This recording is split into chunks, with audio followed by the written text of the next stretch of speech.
welcome to The Bus Factor. da, da, da. I forgot to fade out the music. Let me just do that. Fade, fade, fade, fade, fade, fade, fade. Do you like our sweet high-tech fader? It's extremely high tech. It's probably a lot more expensive than a linear potentiometer, so I guess it does qualify as high tech technically. Oh, it is. Yeah. Okay. Yeah. By that definition, definitely high-tech. Also, like analog is expensive. Digital is pirated. So, not that we pirate this software. I think this is actually just the free version. Yeah, it is. Yeah, good. Everything above board here today at the Bus Factor. Most things, anyway. You know, I wish you could pirate microphones, and then we could have good quality mics all the time. How good would that be? It'd be good. Yeah, trust me. it would be better. Should we take a look out the bus hole? The bus hole, the port, as it were. These windows are even dirtier than last time. As it gets darker, it also makes it seem dirtier. Yeah, this sun angle is pretty bad. Yeah. We can clean them. We have enough money in the Patreon. Can we to get clean the them. Can we get the instant replay screen up? Like, can we get the? We can get that ready. Okay. So that's the live screen. Hello, Squip, and we will bump G'day, up the Squip. live replay. So this one will be delayed by a little bit. Doot, doot. Where are we? So prepared. We got our little news listing up. Get it? What? Oh, It's our news. yeah.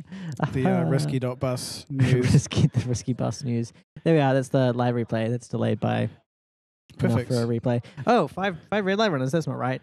How many red light runners do you think we can get today? Well, last time I was here, we had 13 and a quarter red light runners. That so was heaps, eh? yeah, that was pretty big. So I think it's going to be less than 13 and a quarter. Mhm.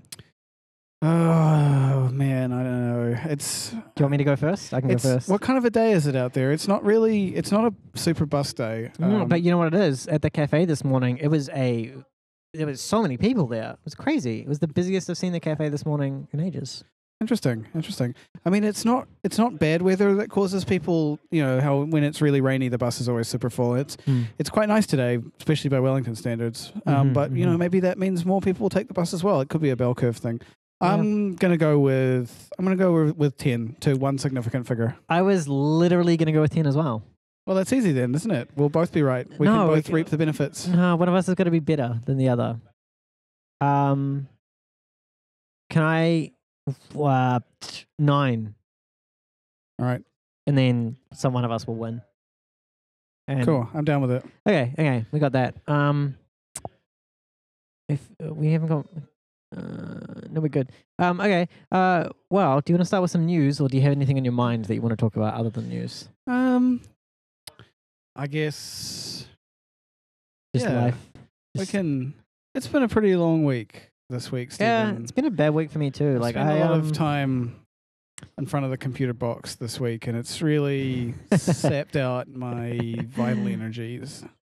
It's kind of the opposite for me. I've spent a lot of time not in front of a computer, and it's zapped out my vital energies. It's interesting. Is it possible that there is no way to win this game? Yeah. The only winning move not to play, man. Just Yeah. stay at home in bed. Although that also has some downsides. So really, Yeah. I don't know. Everything comes to an end, Stephen. Everything comes to an end. Too deep. And speaking of which, we're drawing inexorably closer to Buspocalypse here in Wellington. Was that when the buses do their thing? Yeah, when the changeover is coming. It's coming 2 weeks, 3 weeks. 2 weeks? 3 weeks? It's 15th of July, so we're almost at the end of June. It can't be far away. Yeah. Does anyone know how our calendar works? 2 weeks and a bit. Yeah, 2 and a bit weeks, and it's going to be Buspocalypse here on the streets of Wellington. And the Bus Factor will be right here to report it for you as it happens. Yes, although we are moving office, which will mean that the bus chaos will be different. So, I know they made it. No, that one was fine. Yeah, all it was all fine. good. Totally above board. It's Yep. going to change how we interact with the buses here at the Bus Factor. Yeah, how far are you moving? Willis, just by the crossing there, like Choose Lane, I think is that what it's called? Oh, yeah. Yeah. So we can see the buses going through red lights. Probably they'll go through those red lights. Yeah, I mean, some things never change, right? Yeah. Go somewhere in Wellington, there'll be a bus running a red light. Yeah. You can go somewhere that doesn't even have red lights, and it'll manage to do something. Yeah, manifest a red light and run it Yeah. immediately. Yeah. Yeah. But it will Have you change a little considered bit. the possibility of sending out a Bus Factor ground crew? like on the streets, We definitely have, on especially the mean streets, on the mean beat. streets of Wellington. We wanted to do it when there was like someone dying down there before as well, like last week or the Yeah, week before. that feels a bit rude, but Does it though? We just give what the people want, man. yeah, that's true. And I guess if you're in the path of an oncoming bus, I think it would be difficult for me to be hit by a bus on Manor Street. Do you know what I mean? I don't feel like I could be hit. yeah, well, Manor Street used to be different, right? Yeah, it did. Back in the olden days. Back in the olden days. It's a different time, a different Just, place. There's a what- beautiful choreography going on right now. Yeah. Just the flow. Oh. It's pretty questionable. They probably shouldn't have entered that intersection. They should not have, but I No, think give them a quarter point though. I reckon they made quarter it through. point. Yeah. I'm just gonna look at the way. Yeah, no, they made it through right in the They tail end, but did. they were still cutting it fine. They were cutting it too fine. Okay, Yeah, quarter point. the intersection, the ebb and flow, the choreography of it's just really nice tonight. It's got a real tranquil vibe. Yeah, when you see like a turner, someone gives way, the turner goes, and at the same time, someone else, like they kind of just weave together. Yeah, just exercising all those kind of spatial possibilities. It's kind of nice to see sometimes, just Yeah. like let yourself go. And then you see become shit like this. You see part of the cars blocking the system. intersection, Yeah. driving through. Like it's a green man. Cars are still yeah. speeding through. Yeah. I guess nothing lasts forever, eh, Stephen? You Like 1 minute beauty, the next minute chaos. yeah, got a van in a bus only part of the street. That's not allowed. They don't count as buses. Yeah. Although the bus only. Oh, yep. The Yeah. That's, and an illegal left turn, I think, from Manor Street there. Well, it's illegal because he's already illegal. I don't Yeah. think it's more illegal. That does count as a bird if you go by the birdie. bird related a goose. That one. Yeah, this is for buses only classification. Oh, hey, it's the electric bus. Yeah? It's the one electric bus. Is it in service? Is Oh, there one? I thought there was more than one. it's running the 22. It's running the 22. Wow, that's Yeah. cool. I'm excited. Yeah, we see him occasionally. He goes past. I Yeah. saw him just this morning, actually. I've only seen that bus not in service so far, so that's pretty exciting. Oh, okay. I've definitely seen him in service like a few times this week. I To be think. fair, the 22 to Southgate at this time of day is basically not in service for the Wellington bus system because it's the exact opposite direction to where everyone actually wants to go. Oh But yeah. So yeah. Okay. yeah, I guess they're starting it easy. Just Mm. you probably don't want to overload the electric bus. Yeah. I can't believe that they're like marketing for it as like, hey, look, an electric bus, how cool. When it's like, we literally had those. Yeah, it- I think we discussed this last time I was It's, on. It just grinds my gears. It grinds my gears that they're using that. It's kind of like when Cloudflare was like, hey, do you want to be privacy? Give us your data and you'll be privacy. Yeah, the old make your DNS more private by giving it all directly to somebody Who who. already controls Yeah. most of the Yeah, internet. that's right. Someone who is like unquestionably moral and, there's absolutely no conflict of interest in their business or yeah. their business model. I don't know. It's weird. Oh, that guy's waiting. But red light, wait, turn and wait. Red light, wait.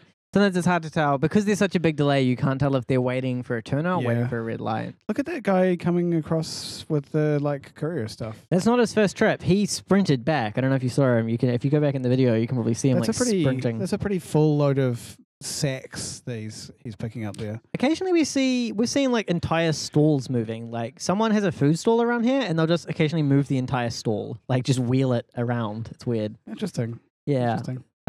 We saw like a store moving once, and they were just trying to move clothes. But it was really windy, so they like couldn't do it. Yeah, it's hashtag Wellington problems. Yeah. Look at that. When cars going through. It's certainly starting to ramp up now. Yeah, it is. The synchronicity between it getting darker and the streets becoming busier. It's kind of nice to see. Mhm.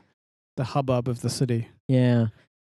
Okay, we can probably do some news. We can start with bus news since we've kind of mentioned it already. Yeah, hook us up with the bus news. So there's some complaints.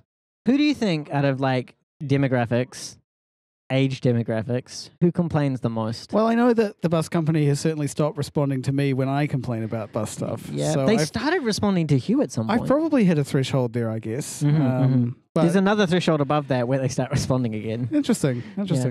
But like, what age do you reckon it's the young kids? They complain a lot. Well, it's hard to tell, right? Because I think I get a pretty skewed view of the bus user demographic. Like, I get mainly uni kids and retirees. Because where you live? Or? Yeah, because of the times of day that I take the bus, and the fact that I go past the university pretty regularly.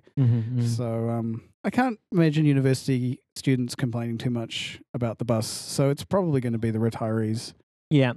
I feel like there's also the kind of like the Hughs of the world. Oh, and the Hughs of the world. You and Hugh are fairly similar in that regard. Around the same age. You've like both complain about buses. Please, Stephen, please don't compare me to Hugh. Yeah, so the retirees, the Super Gold members. So Super Gold is what, 55 plus or something? I'm not 100% sure. I thought it was 65, but it could be 65. That sounds more right. 55 is a bit young to be. It's probably around 60. I think it's around that kind of age bracket. 65 is gold card. So if they catch a bus, it used to be if you caught a bus at 2:59 p.m. 2:59. 2:59:59, 1 second before the cutoff. Yep, you would be free for the entire trip, right? Yep. You could stay on that bus as long as you wanted. Ride it around town. We did that once in Hamilton. They had free buses for a weekend and we were bored, so we were like, why don't we just ride buses around? Yeah. It's Hamilton. We had nothing else to do. Yep. Anyway, it'd be free. But of course, now the systems are changing. There are more transfers. You need to transfer more often. That's right. The new bus system really prioritizes transfers, which I can see as an efficiency measure from their point of view, but as a piss everyone off measure from everyone else's point of view. Yes. I don't know. Well, we'll see how it goes, I guess is what I'll say. We'll see how it goes. Look. Okay, I thought someone was going to be hit by a bus. No, it didn't. Have we seen any of the new double-deckers on the streets yet, or are they still just hanging out at the port getting... I definitely haven't seen any. Yeah, I don't think they've been released yet. Yeah, and I imagine if they were using them, we'd see them during the bus. Yeah, we'd see them all the time. But you've seen the photos, right? You saw them coming in on the port. I didn't. I don't know if I saw the photos. They're wide smiles and they're big foreheads. I have seen a picture of them, at least one of them, yeah. But yeah, transfers. Too many transfers. And in fact, transfers that maybe unduly impact gold card holders. Because, yes, if they start at 2:59 and go somewhere and transfer, bam, that is not free. They do not get to continue the trip for free. So, are we doing the thing in Wellington here where where anyone who has a gold card has to get a snapper as well? Because I know they've done that in a few places to get around this problem, right? Where they give you a special free snapper that does the transfers and stuff. So the idea is it's still a snapper card and it just is loaded with, hey, if it's free. Yeah, it's like the gold card snapper card. Yeah, I know they've done that further north, right? And there was a big uproar then as well because they had to roll out like 60,000 snapper equivalent cards to every person with a gold card. That feels like it's not that bad. Like I don't manage the gold cards, but like I'd be fine with that. Yeah, I think if you're already pretty close to death, you want to spend your last few minutes doing stuff that's fun and fulfilling, not going down to the place and swapping your gold card out for a gold snapper. But okay, yeah, there's that. Kind of. I guess can't they just like mail it to you or something? Like, I think so. Yeah, I think it's people who already kind of maybe struggle a bit with stuff. It's just kind of difficult for them. But I guess so. But I'm also like if it solves the problem, like if it is better for the future, then maybe it's worth the investment. Then you could just do the thing where you wait for them to die and then... Yeah, or you could just say, you know what, actually letting people have gold card bus travel outside of the hours of 3 p.m. is probably not going to cost us that much more, so just make that free as well. Yeah, that is awful. Hey, look, so we saw a bus go to stop to let a turner go. The turner didn't go, and we have now... No, okay, we don't... Oh, that's a straight... Oh, no, they fuck yeah, that was a red light. Yeah, they shouldn't have gone into the intersection. What were they even waiting for? Give them another half point, 0.75. Half point? No, that's a full point. Right. He was. Right. It wasn't the whole bus. Office consensus, 1 full point. 1 full point. Bump it up. 1.25. Keyboard doesn't have a delete key, so I had to delete it like that. Anyway, yeah, you're right. And like, there's nothing sadder than taking the bus to work in the morning and it's like 8:45 and someone just wants to go down to the shops. They flash a gold card and the driver's like, sorry, got to come back in 15 minutes. Oh, like, has that happened? Yeah, that happens to me pretty regularly. Oh my gosh. You know, you spend most of your time just getting on the bus with your gold card, and oftentimes the drivers just let them on, right? Because you know what is that? What difference does it make? But yeah, so I would probably say the obvious and easy solution to this is to just make gold cards work 24/7. But Yep. you know, there's going to be the Benny bashing crowd is probably not going to be into that. Oh my god, they're so illogical. It's like the whole thing of like we need to implement measures so people don't abuse the benefit, even though that'll cost us more than just letting than just a tiny not doing it. portion of abuse occur. Yeah, it's. I mean, this is stuff that we've had worked out, you know, society-wise since at least ancient Greece. So it's so yeah, it's political. It's very political. It's political because people are dumb. It shouldn't be political, right? It should be just a logical thing. Well, yeah. I don't. It's not even really a logic thing. It's just a. You know, even if it costs more, it's probably a few percentage points, and it's compassionate. Yeah, but like if it costs more, at least there'd be some kind of logical argument. Yeah, that's right. You could at least point to something and try and pretend like it was an impartial argument for doing it. Yeah, it's like either way you take it, whether you go the empathetic route or the logical route, it's still better to not do it, and yet people still come up with a reason to do it. Yeah, speaking of illogical things, do you see the James Webb Space Telescope has been delayed yet again? What's the James Webb Space Telescope? So it's sort of like Hubble Space Telescope version 2. It was supposed to be launched 11 years ago this year. Oh, wow, okay. And NASA has been slipping it every couple of years because they decided it was too expensive to launch. But I don't know about the hardware you. is done? Yeah, it's sitting in a warehouse in Florida. It has been waiting for 11 years to be launched. And I don't know about you, but I have a feeling that 11 years of continuous satellite maintenance in a warehouse in Florida probably costs more than just shoving it on a rocket.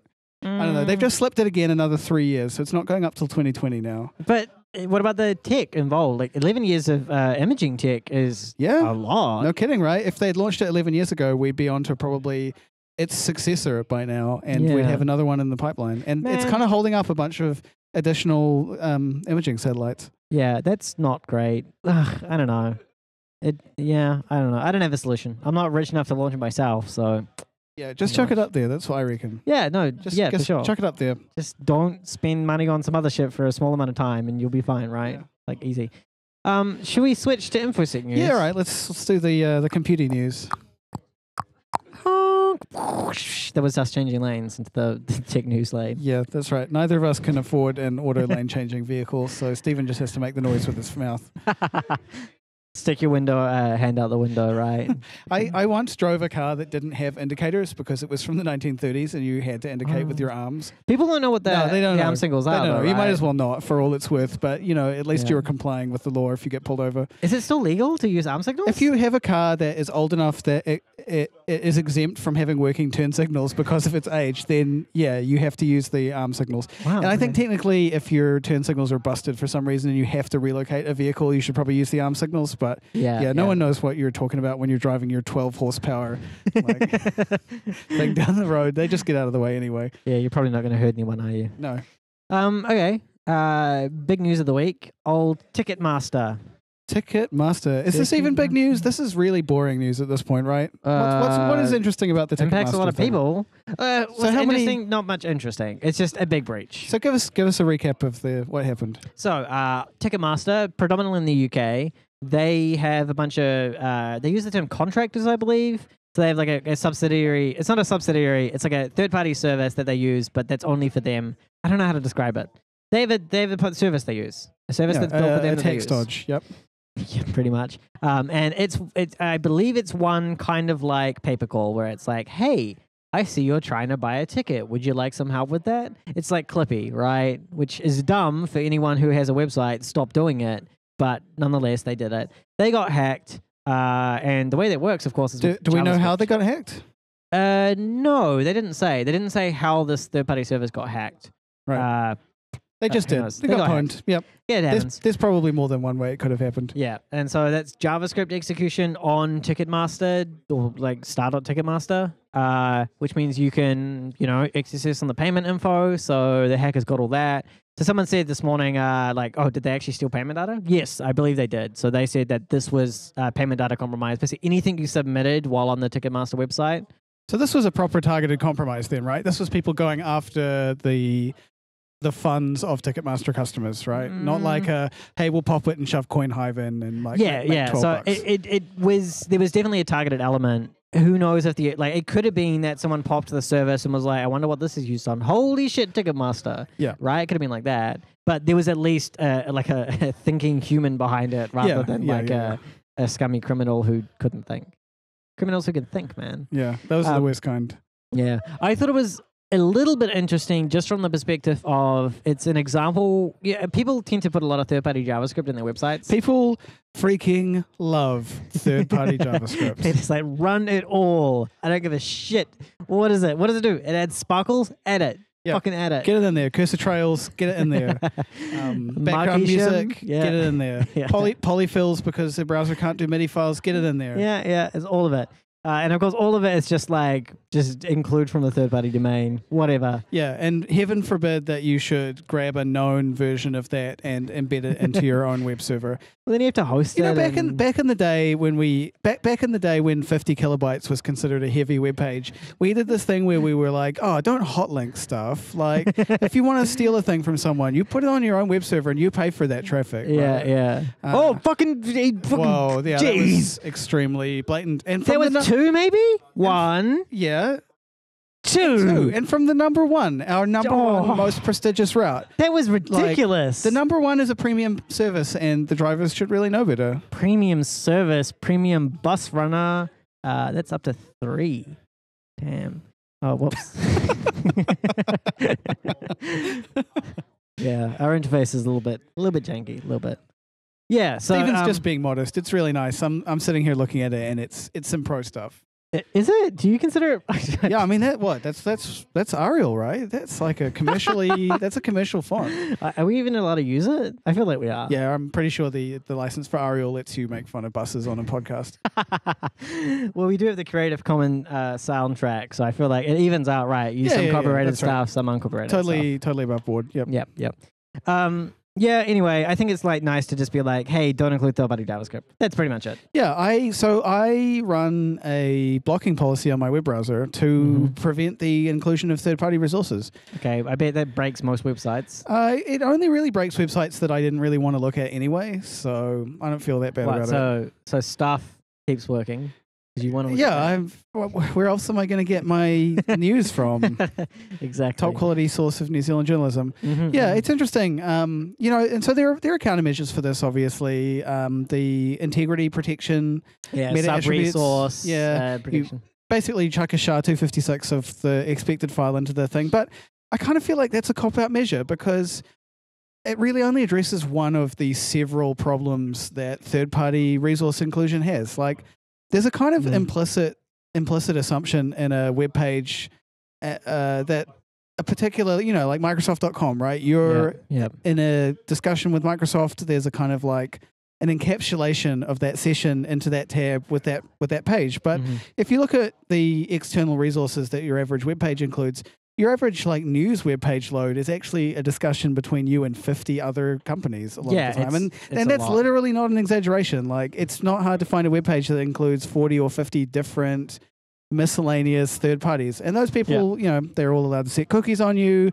They'll look at what you're looking at, record your address. They'll do whatever, drive by download you. So for the sake of just, wgetting, vetting and pushing your dependencies with your page, then you can kind of get around this.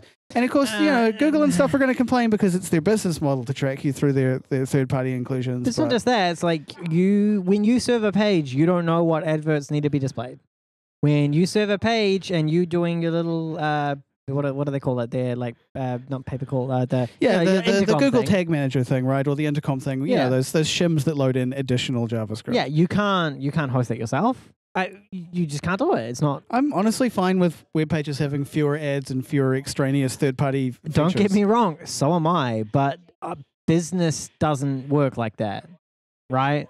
They just don't. Yeah, people are always going to want their analytics stuff jammed in, and they're going to want to update it at a moment's notice. They don't want to repush the whole site just to put in new analytics. So or the problem with doing subsource resource integrity stuff on a third-party thing is that a lot of the time they'll just be like, "Oh, we pushed a new version." Yeah, that's right. It only really works if you're like, jQuery 1.1.3 is the version, and we're going to change it later. That works well. That's good. People get around that as well because they have a shim loader and it pulls in dependencies, and maybe they validate them, maybe they don't.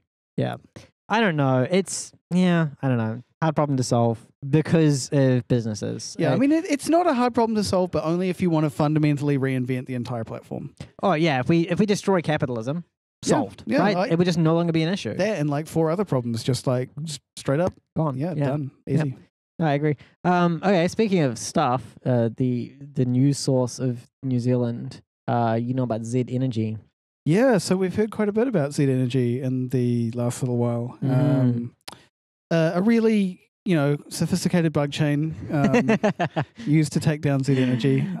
Yes. So I don't think it did take them down. Yes. Well, it took them down a peg or two. Oh, yeah. Did take them down a peg, yeah. So listeners would be forgiven if they didn't fully follow this one because it's pretty complicated and, you've got to have spent a lot of time in the hacking underworld. Yeah, in the scene to really get it. So do you want to just give us a real dumbed down abbreviated high level? Yeah, high just level. real high level of what happened with Z Energy. So you log into your Z card login.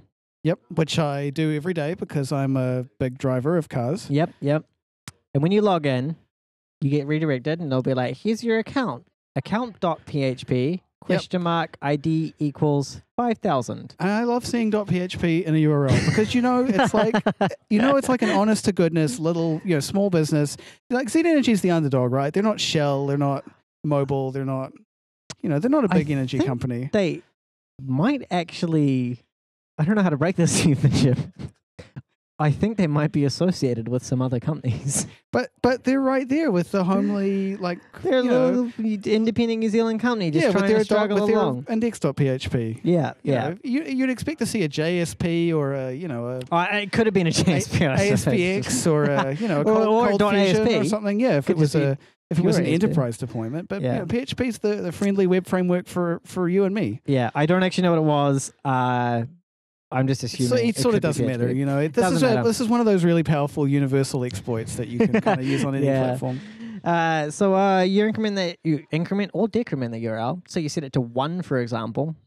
Bam! You now control a different person account. Wow. So sorry, that might have gone over some people's heads. It's kind of mind blowing, actually. That level of sophistication is being executed right here in New Zealand against New Zealand companies, unsuspecting New Zealand companies. Yeah. Yeah, I don't know. And so it didn't sound like there was much data breached. And oh my gosh, did it seem over the top, the news coverage? I think they actually even took out some kind of legal injunction against the person who reported it to stop them from going to the media. Oh, real? Like they did? Yeah, I heard something like that. Like they had been accused of gagging the reporter, was the phrase that I heard. So that sounds dirty. Yeah. It's a pretty dirty tactic if you've got such an well, I guess if you were Z Energy and you had such an embarrassingly bad flaw in your website, you'd probably be a bit ashamed. Yeah, it's a PR issue. Though, I've never actually used this thing. So you log in and it tells you how many cookie time reward points you have. Or someone said that it's used for fleet management, so it'll tell you the address of the business or the names of the owners or something. That's less good. Oh, yes, it is. But I will tell you, if you own a business, guess what? That information kind of already public. Yeah, that's right. It's actually required for that information to be public. Yeah. So I don't know the actual impact. Yeah. To me, looking at what stuff had, didn't seem super high impact. Impact embarrassing. And some privacy, but embarrassing. Made Z Energy flail around and make some people have a bad time. Which is not really fair, probably. Sounded like a bad time. Did you see the interview video? No, I didn't see the interview. So there's an interview video posted on the original Stuff article where the reporter's just talking, blah, blah, blah, blah, and she's like, what about this? What about this? And then she just pulls out a sheet and she's like, here's an image we got, which is logged into something. Could you tell us what it is? And he's looking at it and he's like, it looks like someone's logged into our portal and accessed the account. Oh, Z Energy. It just looks like they've accessed that. And she's like, do you know about that? And he's like, I didn't know about that. So, all right. So what are we going to do? How do we kill this bug class? It's actually 2018, and this is what, number 2 on the OWASP top 10 or number 1. It's moved up and down a bit, right? There's a problem, right? Okay, because SQL injection, we have a robust defense to that. Then the defense makes your web applications better, it makes them faster, and it's one that makes sense. Yeah, it's and how often do you still see SQL injection? Less, but a lot. Yep. But the point is, if you're building a new app, you do it with a framework, and it's problem solved, right? Yeah, exactly. And if you don't want to use a framework, we know how to solve this problem. I don't think it's going to be an issue. You call MySQL safe escape string instead of like... You use prepared statements and it's solved. Yep. You regex out all the single quotes. Yep. But we don't... There's no solution for this one. It basically, you have to implement at every step of the way correct access control. Yeah, that's right. It's one of these like... It's one of these like, you know, it's literally correct functionality because you implemented it that way and that's what you asked the computer to do, right? Yeah, definitely, yeah. The computer can't tell that you're not just making a cat rating website where every page should be publicly accessible. Exactly. And you can't really, prepared statements is an easy way to just be like, that's solved. You can't, there's nothing with this. So do you think we're going to move to a world where web frameworks, come with authentication out of the box and every page defaults to private? Are we I don't looking... think so. I think most web frameworks come with authentication now. Yeah. Or at least it's really easy to bolt on. Yeah. Like Flask v. Flask security, right? But private by default? No, I don't think so. It's an interesting question. It's going to be really tough to solve. Yeah. And I feel like if it's the number one or number two or number three biggest and most common web vulnerability and we're still seeing it, how well has the educate everyone and get the message out thing worked? Okay, think about it this way. If you build a building and you do a bad job, who do we blame? Do we say, I think the building industry didn't educate this builder properly? No, we say, that's illegal. Fine that motherfucker. Like, put him in jail. Okay, that's how every other industry solves. Some business or person took a shortcut. But for some reason, in information security... If we compare that to the computer industry, the police would be called and they'd go after the wind for knocking the building down. No, I just saying that, I don't think that if we just empathetic and educate users, it'll solve problems. Yeah. I don't buy that. I don't know that it's certainly not a silver bullet. Yeah. Because, even if people are well educated, they are under time pressure. They're going to take shortcuts. Yeah. And I think businesses especially have relatively little incentive to make things secure at the moment. I like Chronic's perspective on this. Just coming in from the chat here saying that every other industry is just as fucked as InfoSec. I think that's probably a pretty fair comment as well. Okay, yeah, fair enough. I guess one thing is I don't build stuff. Yeah, that's right. You only get to see how the one particular type of sausage is made. You don't get to see the the civil engineers who design bridges using Excel and copy pasted formulas from Stack Overflow. Excel's really good though. I'm not ragging on Excel. But it's like I used to be like, AutoConf and Make, they just work pretty well. And I've recently tried to That's literally not true though. Yeah, no, but what I mean is like when I download a piece of software, I do /configure make and it just fucking works. I haven't realized that there's just years that go into making anything. My favorite thing is to just sometimes sit down in 2018 and watch what configure is actually checking for. It's never right. It's never even close to being right. Is this a System V Unix? Well, is this a Microsoft Xenix 1.0 box where you can't have underscores in the file names? Or is this a 16-bit system where numbers can't be too large? But what would happen is if you got rid of that, some guy would be like, the computer script says I can run this, but it's not working. Yeah. It's good stuff. I don't know. Yeah. Yeah, I don't know. But other industries do have more. I don't think in other industries we talk about education as a bunch. Other industries have punishment. If you have a restaurant that gets people sick, we don't say, we can educate you. No, we have ways of dealing with it. And I think it's a massive cop-out to try and push education over other things. Yeah, I definitely agree.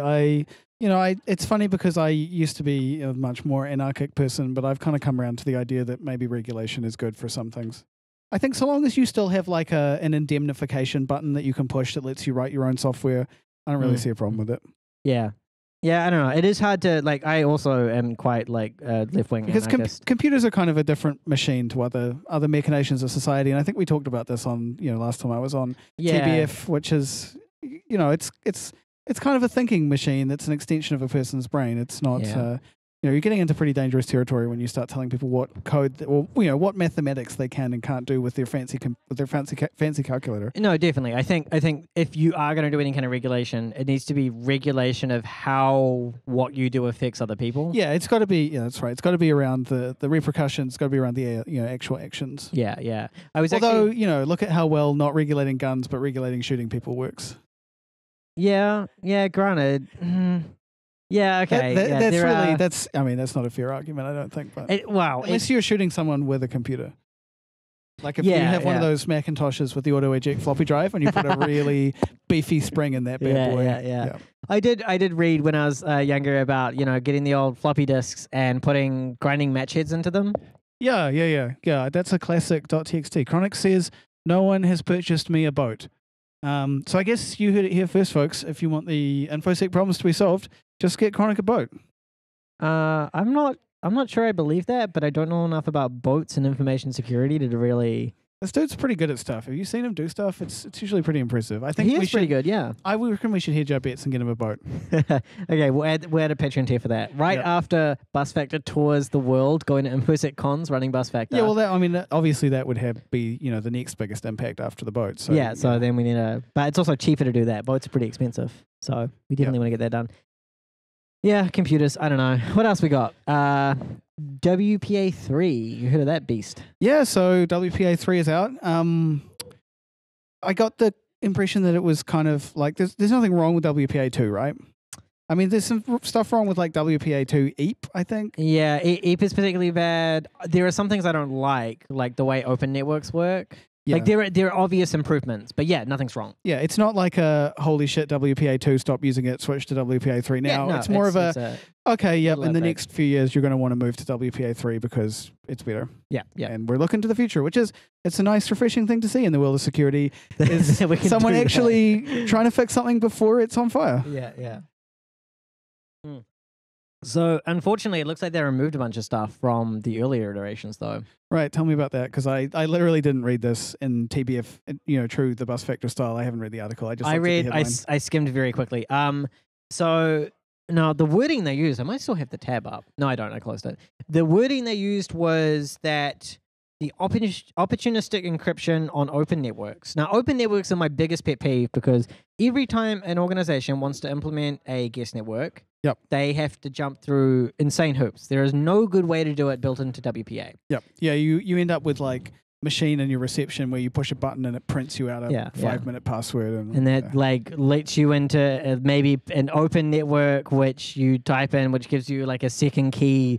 Like AeroHives have a feature where you can authenticate with like 20 different WPA keys at any one time, and then each of them has their own encrypted session.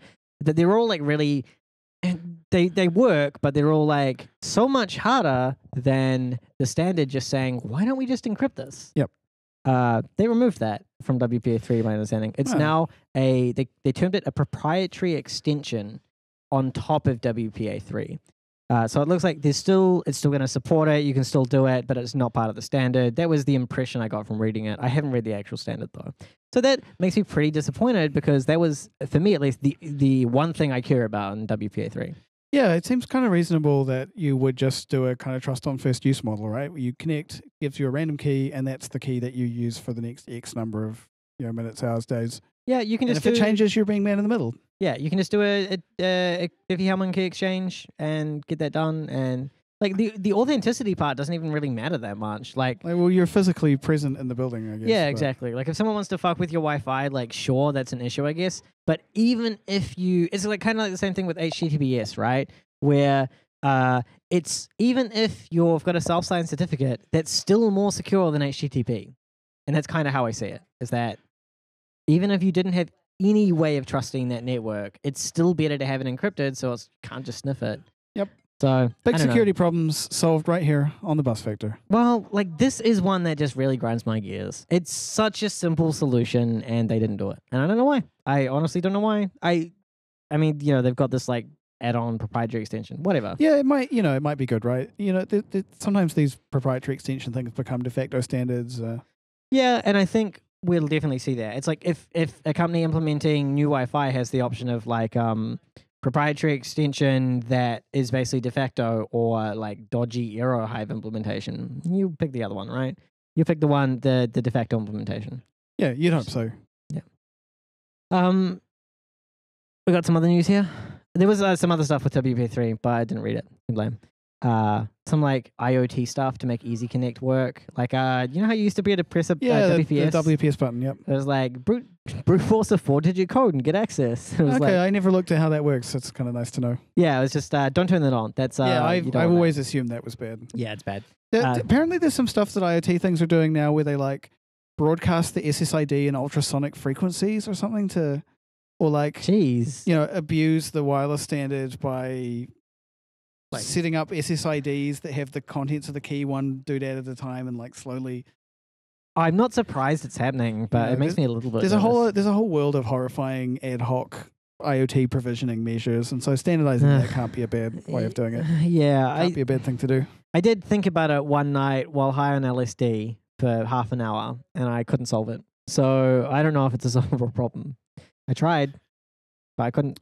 Yeah, I mean, I build my own IoT devices and I just hard code my password into them. So yeah, I just think you should just probably have a place to type in a password, and that'll be done. Yeah, plug it in over USB. Maybe Bluetooth. Bluetooth modules are basically free now, so they are pretty cheap. Yeah, although I tend to not like Bluetooth for some reason. I don't know. I mean, it barely works. Is the main problem with Bluetooth. I guess that's why I don't like it. I've never like used it. I did do this one thing. I was in a house where couldn't reach the Wi-Fi network from the bedroom, but you could reach it from the hallway.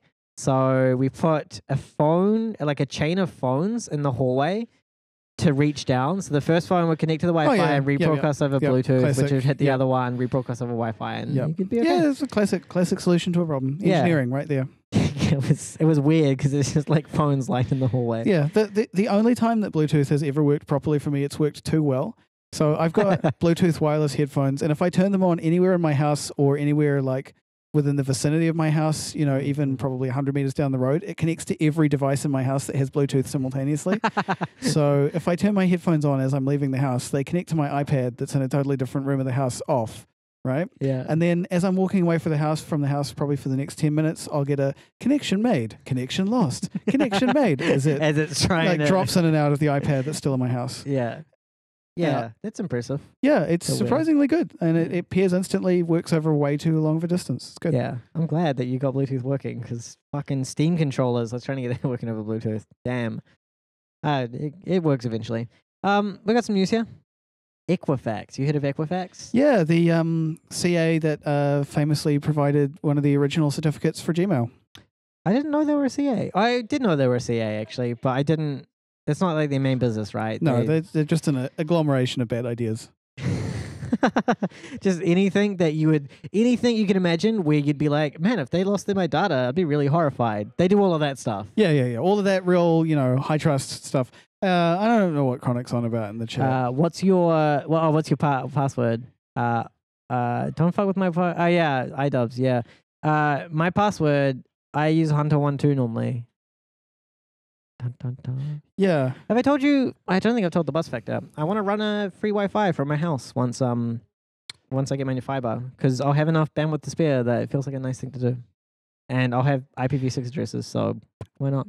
And you'll do the Aerohive dance. You'll print out the WPA key and I'll do the captive portal that says, just FYI, I'm logging everything. So anything you look at, if you log into Facebook over this, like maybe not that's Facebook, now but Stephen's Facebook account. Yeah, pretty much. He's going to use it to influence an election. No, I'll just probably captive portal and be like, yo, this is public, just FYI. Or I could do the thing where I'm like, yo, log into this other network. Now that but no, I'll probably just do an open network and hope that people do it. Yep. Yeah, you're going to have two phones. One of them will display a QR code on its screen. Scan that from the other phone, then repeat the procedure, but around the other way. Yeah, and that way it's secure. No, but free Wi-Fi, so no passwords. It's going to be great. Nobody's connected. Oh yeah, Chronix with his honeypot. Don't you live in Australia where your nearest neighbors are like 400 kilometers away? Yeah, I think Chronix lives in Perth. That might be the problem. Yeah. Yeah, I live in an apartment in the middle of the city. I've been to Perth. It's nice. They've got a good bus system. I've never caught buses in Perth. Oh, no, I sorry. don't They've got think. a good train system. I've been on the trains a lot in Perth. They're nice. Really, like Yeah. Sydney train system are good. Perth train system seems horrible. Oh, I really liked it. Really, Yeah. compared to Sydney? Yeah, probably similar to Sydney. I Yeah. guess everyone's train system seems good when you're from Wellington. That's true. Oh my god, it's so bad here. It's useless. I don't know. It's a standalone house. Yeah, so maybe people Yeah, have their own Wi-Fi doesn't Wi-Fi. usually go through walls, so Yeah, I'm just like people won't get it from the street. I don't think. But yeah, I was thinking about like on the Cape Portal being like, hey, if you want to extend this network, just like let me know and we can like do a little Wi-Fi yeah. So extended. my access point lets you do VSSIDs, virtual SSIDs. Yeah, And That it is seems fine. to be a pretty high limit to the number of those. So when I lived in central Wellington, I had quite a few non-functional SSIDs connected to my access point. My favorite one, semicolon space / bin / MKFS /dev/SDA.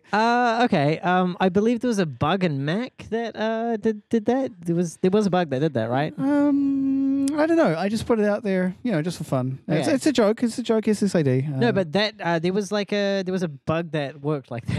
I wouldn't be surprised. That's the joke. Yeah, that'd be funny if it worked.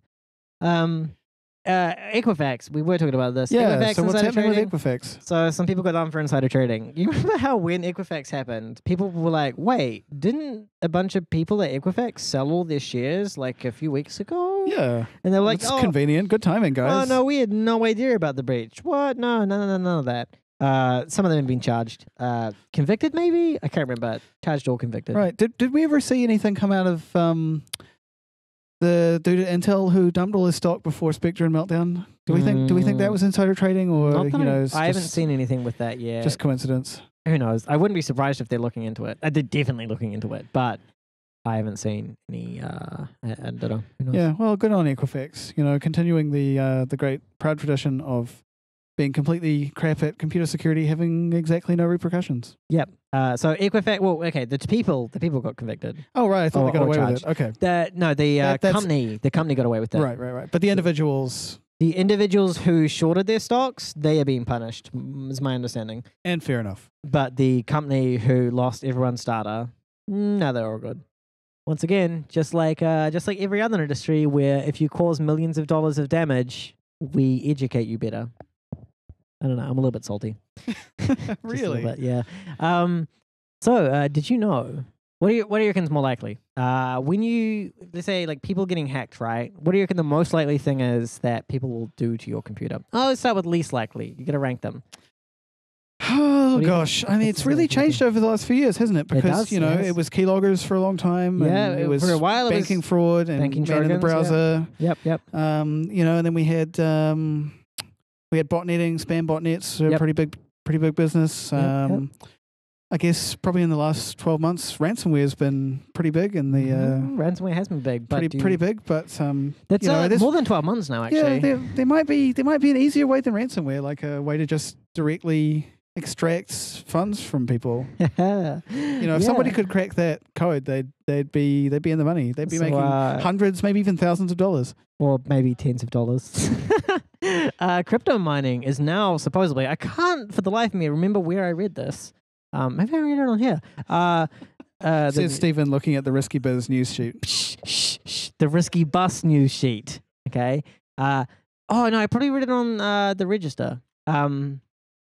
Maybe not. Who knows? But supposedly it's more popular than ransomware now. It's interesting because I really don't understand the economics of CoinHive or whatever. Trying to mine cryptocurrencies in JavaScript, right? This is a task that people buy high-end GPUs to still not make any money at. And it kind of seemed like, one of the very few benefits of the blockchain design of Bitcoin means that we can kind of see how much money the ransomware people are making. And they seem like they're making, fairly decent amount of cash. But I feel like, get every computer on earth running a crypto miner in JavaScript and you're probably still not making that much money. Yeah, I definitely would have thought that ransomware made more. But I guess Who it knows? just kind of implies that it's really, really easy to get crypto mining stuff onto things. So, if it's basically free, then any money you make is a good deal, but it seems a bit weird to me. Yeah, I guess like it seems higher, definitely higher risk to ransomware or something.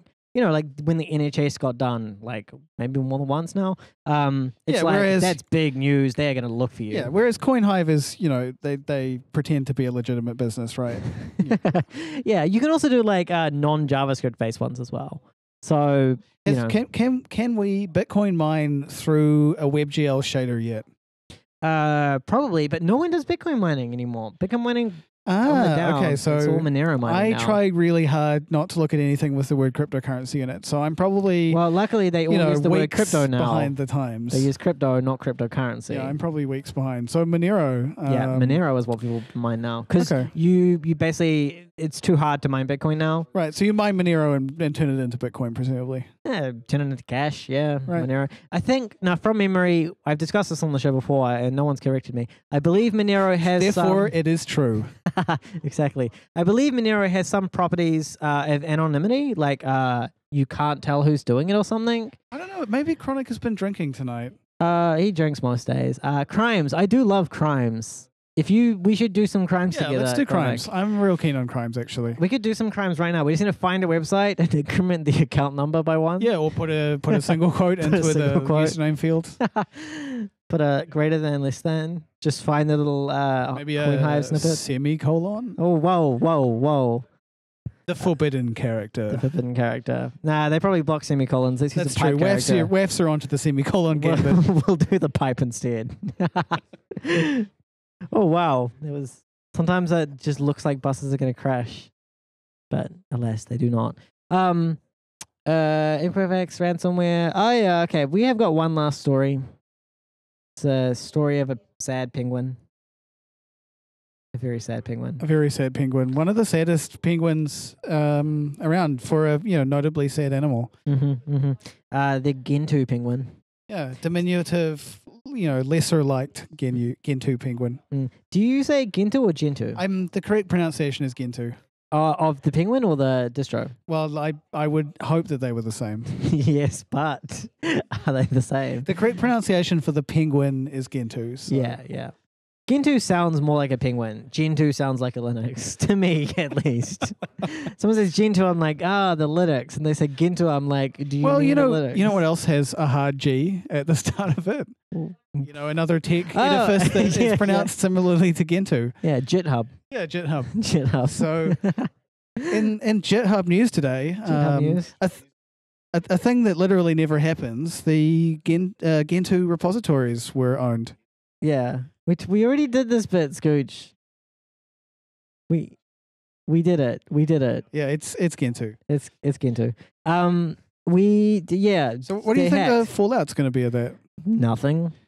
So this is because GitHub doesn't get used for anything in Gentoo. It's the only thing it does. So it mirrors, and also it people like do PRs to it, and the devs have to review the PR and then manually merge it back into a non-GitHub upstream, which is then mirrored back to GitHub, which makes GitHub be like, oh, this has been merged, and they can close it. I bet they love that. It's really ridiculous. Yep. But it does work. So that's how people contribute to Gentoo now. Interesting. PRs on GitHub. Yeah, I wouldn't have thought so, but yeah, I guess it's Yeah. If it makes it more accessible, then I'm sort of for it. Yeah, I tend to do it because the alternative is like do a commit, generate a patch. Put a patch in an email. Yeah, and that's not a nice workflow. Yeah, if you're used to it, it's all right. But I can definitely see people wanting a pointier, clickier way to get involved in community open source projects. I use the CLI. Like I do my PRs generally through the CLI. It's like the final part is the PR. I didn't even know you could do that. You do all the commits, everything. You do the pushes, and then the last step is Then to you- click create PR done. Yeah, Like jump into your web browser and hit the button. you can do that through the API as well, which might be worth setting up actually. Just like yeah, create PR button. It's kind of nice. But yeah, like the problem is that like doing that, and then you have to take the patch, and then you have to. There's like a script in Git, but also I don't run Linux, so like fucking like it's a nightmare to get that working. Anyway, doesn't run Linux, but is for some reason really interested in this Gentoo GitHub compromise, Stephen. sorry, I'll rephrase. I don't run Gentoo on my I don't run any Linux on my desktop. My desktop is 100% Windows, and then I just have shells to 20 other boxes, right?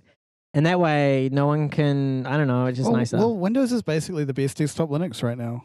It's the best desktop, I'll say that. Like, you know, Mac, you press the maximize button and it doesn't maximize. Yeah, it maximizes to the full size of the window. It's elegant. It's dumb. It's dumb. There's no point making the window bigger than the content, Stephen. Everyone knows that. If you accidentally press the wrong maximize button, it'll be like, you want to see nothing else. I will only show you this app. And I'm like, no, I want an in-between. I don't know. I really hate the way Mac desktops work. Yeah, the Mac, Mac OS doesn't even have sloppy focus, and that kind of kills it for me right there. I don't really use sloppy focus. I cannot live without sloppy focus. I guess it's kind of handy. I don't know. Yeah, I guess I've accidentally painted myself into so many computer corners right now where I'm just like, yeah, I can't live without my hyper-customized tiling window manager with sloppy focus and, my Vim that uses a foot pedal. Yo, that's great. The foot pedal Vim is like a good idea because that way it's, yeah. Also, like, isn't it dumb that the keyboard, the Vim shortcut is like colon rather than semicolon? You can remap it, right? Yeah, no, I know, but imagine if the default was semicolon. Yeah, it would be amazing. It would be great. Imagine if Vim wasn't made that way. Like if it wasn't just a weird artifact of the 70s. Yeah, I mean, Vim has got a lot of weird artifacts of the 70s, just like as kind of thing. Okay, we have finished the news for the week. We got one more. I've got one more news. If you want to do it's another good, news, because we got 4 minutes. This is the unglamorous news that you won't get on the conventional tech news on other podcasts. Yeah, so real unglamorous kind of backwater of the internet, the DNS protocol. Have you heard of it, Stephen? Yeah, the DNS stands for Dodgy Name System. Yeah, that's right. The Dodgy Name System, the giant, globally distributed, consistent naming database. You used the word consistent in there. I'm not sure about that part. Yep, that's right. So we're going to have, and this hasn't happened in a while, but we're going to have a flag day in DNS. What's a flag day? So if you've been around on the internet for a while, you'll remember that, back in the bad old days, we used to have flag days from time to time where everybody got so fed up with the shitty incremental pace of improvements that they were like, you know what, screw it. On this day, everybody just upgrade at the same time, and that'll minimize the breakages, right? Oh, okay. And so we've got, I think, 2nd of January or February, possibly 2019, we're going to have DNS Flag Day, which is if your authoritative DNS server doesn't support eDNS, it's not going to work anymore. Which one's eDNS? eDNS is the extensions to DNS. What is the extension? Well, it allows you to do a growing number of things, some good, some bad. So its kind of primary purpose is to be able to say, hey, I'm not from the 90s and I can accept a DNS packet bigger than 512 bytes, so please send me a full-size packet rather than making me retry over TCP. Okay, gotcha. So you can do the... Okay, that's pretty important in today's world of like 6-level deep nested CNAMEs that all eventually go to Amazon, right? Where you're going to need bigger DNS packets. And, occasionally someone has DNS6 signed or whatever. It does a few other things. It lets a DNS operator see the original IP address of someone if they're behind a NAT sometimes. It gives geographical hints about where a person's coming from, that kind of business. Oh, yeah. So, it's worth watching out for. And, DNS is extremely popular, so everyone will know about this and it won't be a giant mess at all. Will everything break? Certainly some things may break. DNSFlagDay.net, you can check your domain, see if it's working properly at the moment. It's worth having I can just rely on my service provider to do this, right? Well, I don't host my own domains, so... If they are running a modern name server, then it should have been fine for ages. But, the reason that we're doing this is because actually quite a few people haven't. But hang on. So this isn't a flag day like everyone needs to do it lockstep, right? This is just a flag day as in do it by now, please. Yeah, it isn't everyone in lockstep. Basically, everyone who operates recursive infrastructure is being asked to switch this particular flag on this particular day, which will mean that not supporting eDNS is considered a hard fail. Because currently, if you don't support eDNS, the recursor is like, maybe they don't support eDNS after a timeout, and then they do the slow fallback thing. And that makes websites slow, and no one likes it. So we're just saying, Doesn't it only make it slow if they don't already support it? That's right. And so it's going to go from, the thing is, it's going to go from slow to broken. It's going to go from really slow timeout to, okay, you're broken, move on to the next one, try that. Okay, you're broken, move on to the next one, try that. Yeah, okay. Yeah, I don't know. That doesn't sound like... I get it, but I don't know. To me, this just sounds like I don't know.